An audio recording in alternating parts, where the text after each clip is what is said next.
All right, let's go give it to him. Okay, what the hell is going on here? Let's just hit the right button this time. There we go. Hit the zoom. Kept hitting zoom. All right, our third video is the calculus of inverse hyperbolic trig functions. We got the graphs and the domain of them. Each one has a unique domain. They all look kind of crazy. I think these two look the craziest.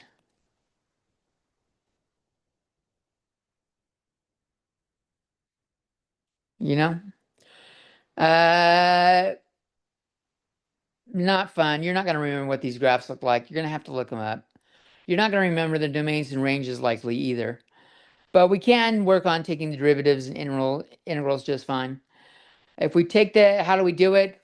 Well, like we did when we were doing inverse trig functions, we set it equal to y and then swap. So we had that. So we swap x and y and switch out the inverse. And then we take the derivative of both sides. And the derivative of the left side is 1. The derivative of the right side is sinh y dy dx. So we isolate dy dx by dividing by sinh y. So we got 1 over sinh y. And then we go back to our trig identity. The hyperbolic cosine squared minus hyperbolic sine squared is 1. Solve for sinh and plug that in. So now I've got 1 over cos squared y minus 1. But cos y is x. So cos squared y is x squared.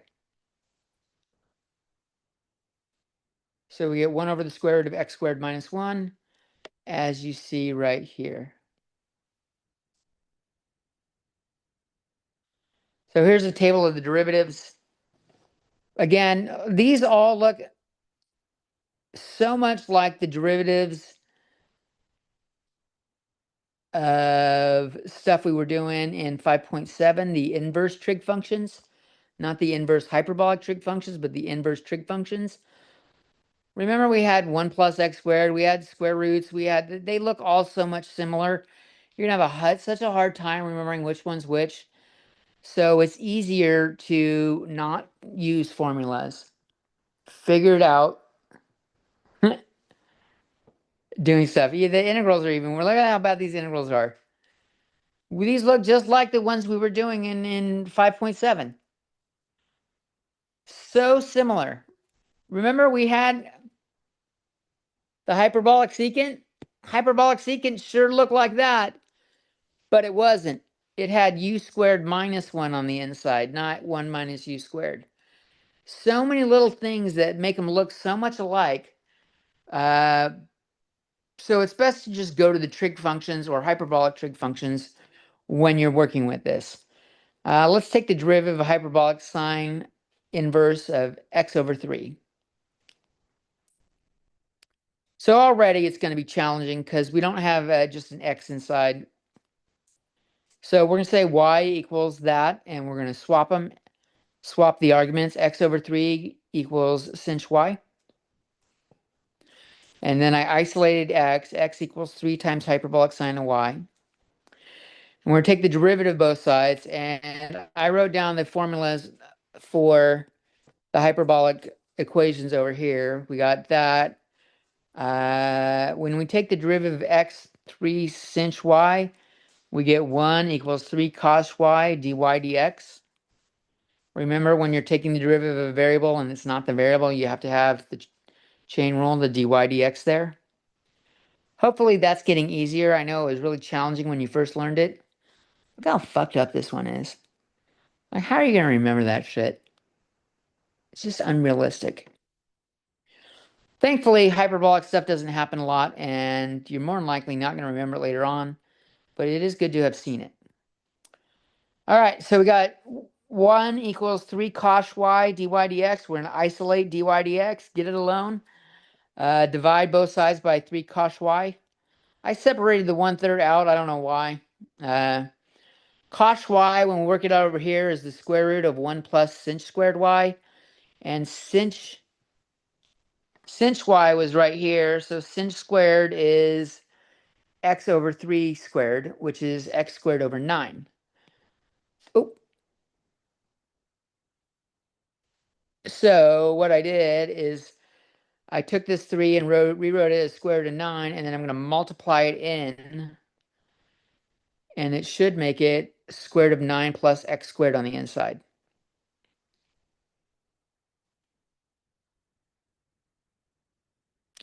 So I don't know how you would have gone from x over 3 to 9 plus x squared using this formula.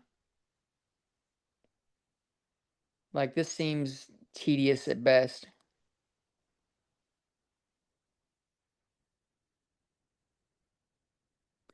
All right, try this one. Derivative of inverse tangent of x, all of that squared.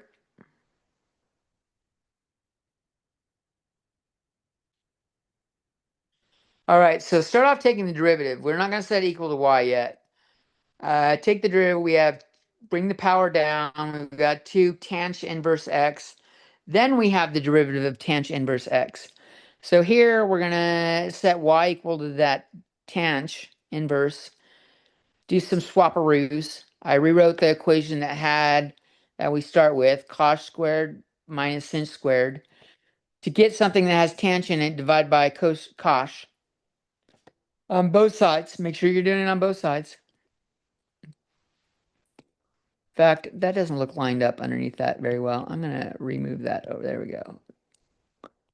Maybe I'll move that one over a little bit there, like that too. Move this over like a little happy trees. That's some Bob Ross for you. All right. So we got y equals tangent inverse x. We're going to say x equals tangent y. Take the derivative. We got 1 equals hyperbolic secant squared y, dy dx. We, again, isolate dy dx, which is 1 over hyperbolic secant squared y. Hyperbolic secant squared y is 1 minus tangent squared y, which is 1 minus x squared. See, that comes over here, pops in right there, and gets there. So we're going to have, and don't forget we had this already, so we get that times 1 over that, which is that, and we end up with 1 minus x squared on bottom, but 2 tangent inverse x on top.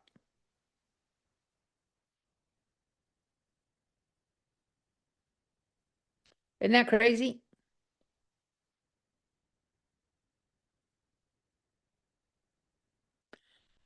Now let's do a couple integrals. 1 over square root of 4x squared minus 1. The trig functions tend to do 1 minus the x squared kind of thing. The hyperbolic trig functions tend to go in reverse. Remembering which one's which is a pain in the ass. But we start with our equations. Cosh squared minus sinh squared theta equals 1. I'm going to isolate, I'm going to add sinh squared to the other side and subtract 1 to this side. Write it like this. And now I've got a version that looks similar to this. 4x squared minus 1 is in a similar shape to that, with both having a minus 1. So we can set 4x squared minus 1 equal to cosh squared minus 1. Add 1 to both sides, take the square root. We get 2x equals cosh theta. So x equals 1/2 cosh theta. Dx is 1/2 sinh theta d theta. And working from here to get the inverse, we're going to have theta equals cosh inverse of 2x. All right, but now we're going to make our sub. So we're going to replace dx with 1/2 sinh theta d theta. That's right here. We are going to replace 4x squared with cosh squared theta. So that's there. Now, cos squared theta minus 1 is sinh squared theta, so we sub that in right there. Square root of sinh squared is sinh, and it cancels out on top. We get 1/2 theta plus c. We didn't start with theta. We're not going to end with theta. So we got 1/2 cos inverse of 2x plus c. Technically, when you take the derivative, it is absolute value. The domain of cosine was all positive, though, so it didn't cause an issue here. One more, we'll do the integral of 1 over square root of 1 minus 9x squared times on the outside 2x, and then we got our dx. I said that funky. Did some tinkering around with the original equation. I want something with 1 minus that.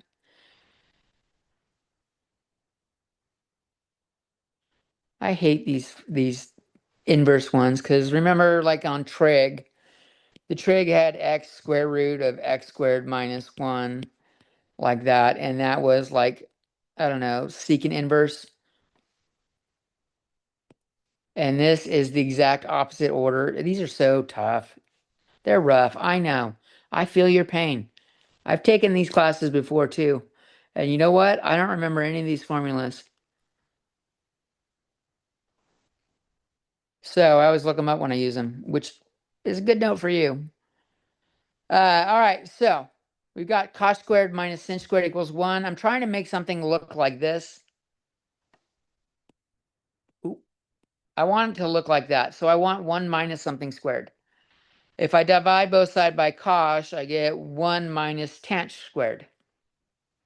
And on the right side, I get sec squared. So we're going to use that. We're going to say 1 minus 9x squared equals 1 minus tan squared. We can isolate get it down to tan theta is the absolute value of 3x.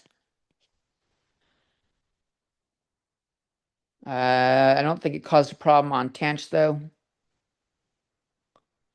There's no weird domain shit in there.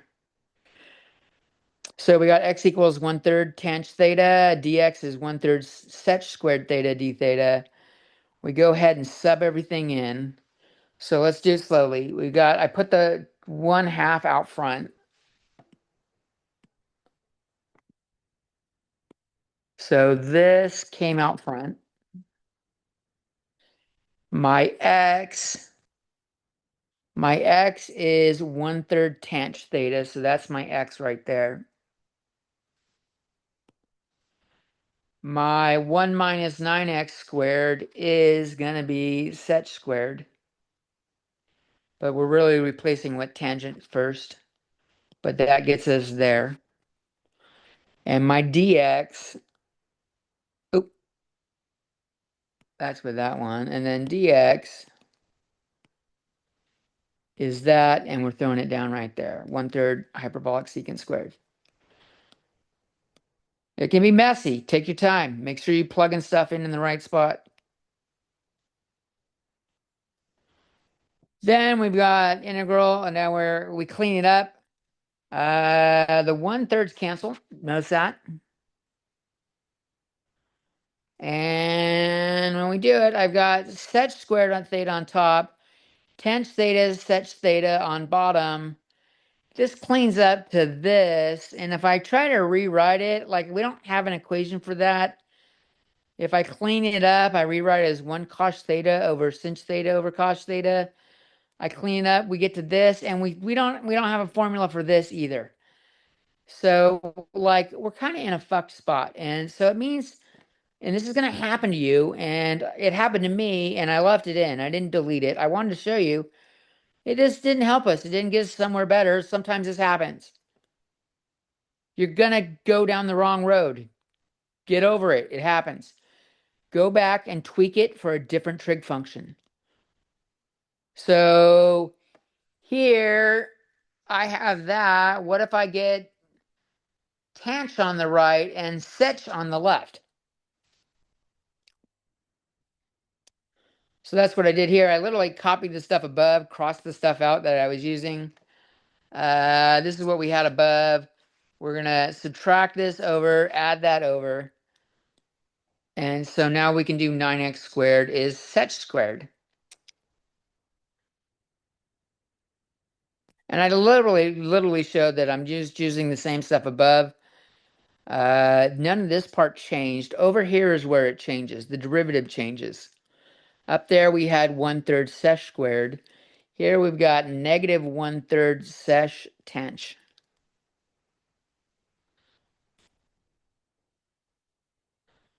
Okay.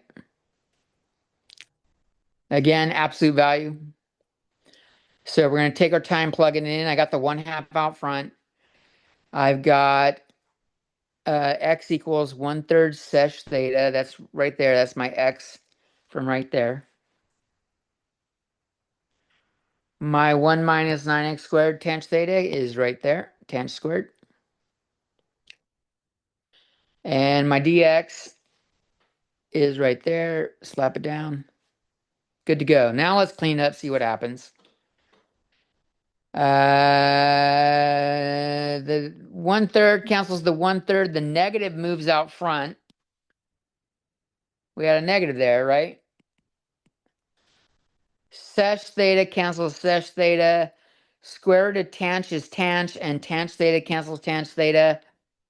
We're just left with d theta with the 1/2 out front, negative 1/2 out front. So this is negative 1/2 theta plus c. We didn't start with theta. We got to go back to our x's. And coming from this point right here,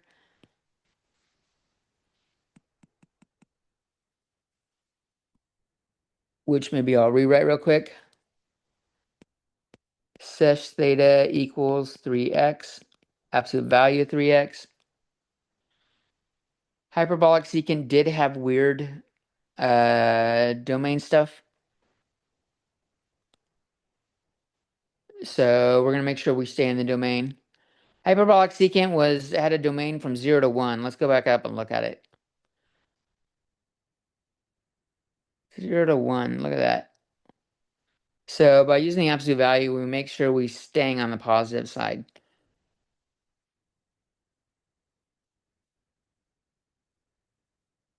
And there you go, folks. This is working with hyperbolic trig functions. Peace. That's it. That's all we got. You're done with Calc 1. Study hard. Stay ornery. Come back in. Kick that finals ass like you own that bitch. Own it. All right? It's been a pleasure being your teacher. Peace.